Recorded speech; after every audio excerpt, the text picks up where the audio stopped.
ಗೂಡು ತಾಲೂಕಿನ ಬಸವಟ್ಟಿಗೆ ಗ್ರಾಮದಲ್ಲಿ ರಾಜ್ಯ ರೈತ ಕಲ್ಯಾಣ ಸಂಘದ ನೂತನ ಗ್ರಾಮ ಘಟಕ ಉದ್ಘಾಟಿಸಿ ಮಾತನಾಡಿದ ಚಂದನ್ ಗೌಡ ಅವರು, ಸಾಲದಲ್ಲಿ ಹುಟ್ಟಿ ಸಾಲದಲ್ಲೇ ಬೆಳೆದು ಸಾಲದಲ್ಲಿ ಜೀವನ ನಡೆಸುತ್ತಿರುವವರು ರೈತರು.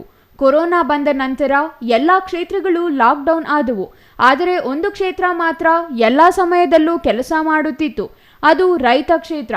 ಮನುಷ್ಯನಿಗೆ ಏನೂ ಇಲ್ಲವೆಂದರೂ ತಿನ್ನಲು ಅನ್ನ ಬೇಕೇ ಬೇಕು. ಮುಂದಿನ ಕೆಲ ವರ್ಷಗಳಲ್ಲಿ ಅನ್ನದ ಬೆಲೆ ಗಗನಕ್ಕೆ ಏರುವುದರಲ್ಲಿ ಅನುಮಾನವಿಲ್ಲ.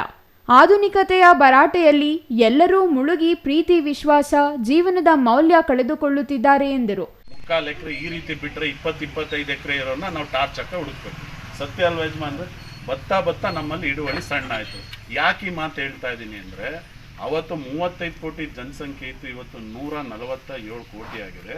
ಕೇವಲ ಇವತ್ತು 2025 ಇನ್ನು 5ರಿಂದ 10 ವರ್ಷಕ್ಕೆ ನಾವು 200 ಕೋಟಿ ರೀಚ್ ಆಗ್ತೀವಿ.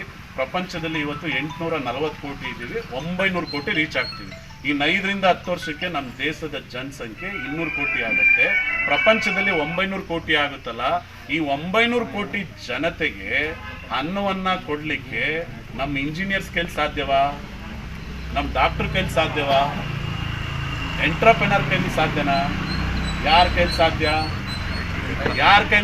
ಅದಾರು ಹೆಮ್ಮೆಯಿಂದ ಹೇಳಿ. ನಿಮ್ಮ ಕೈಲಿಂದ ಸಾಧ್ಯ ತಾನೆ? ನೀವಿದ್ರೆ ಮಾತ್ರ ಈ ದೇಶದಲ್ಲಿ ಪ್ರಧಾನ ಮಂತ್ರಿ ಇದ್ದವರು ನಡೀತದೆ, ಮುಖ್ಯಮಂತ್ರಿ ಇಲ್ಲದವರು ನಡೀತಿದೆ, ಯಾರು ಇಲ್ಲದವರು ನಡೀತಿದೆ. ರೈತ ಇಲ್ಲದವ್ರು ನಡೀಲಿಕ್ಕೆ ಸಾಧ್ಯನಾ? ನಾನು ನಿಮ್ಮ ಕಡೆದಾಗ ಒಂದು ಮಾತು ಹೇಳ್ತೀನಿ. ಅವತ್ತೇನಾದರೂ 1995ರಲ್ಲಿ ತಾವೇನಾದರೂ ಇನ್ಫೋಸಿಸ್ ಸುಧಾಮೂರ್ತಿ ಮತ್ತು ನಾರಾಯಣ ಮೂರ್ತಿಯವರ ಇನ್ಫೋಸಿಸ್ ಶೇರಲ್ಲಿ ನೀವೇನಾದರೂ 1 ಶೇರ್ ಖರೀದಿ ಮಾಡಿದರೆ, 100 ರೂಪಾಯಿ ಕೊಟ್ಟು 1 ಶೇರ್ ಖರೀದಿ ಮಾಡಿದರೆ, ಇವತ್ತು ಆ ಶೇರಿನ ಮೌಲ್ಯ 6 ಕೋಟಿ. ಇದು ಸತ್ಯನಾ? 101% ಸತ್ಯ. ಅವತ್ತು ನಿಮ್ಮ ಹತ್ರ 100 ರೂಪಾಯಿ ಇರಲಿಲ್ವಾ? ಇತ್ತು. ಹೇಳಕ್ಕೆ ರೆಡಿ ಇರಲಿಲ್ವಾ?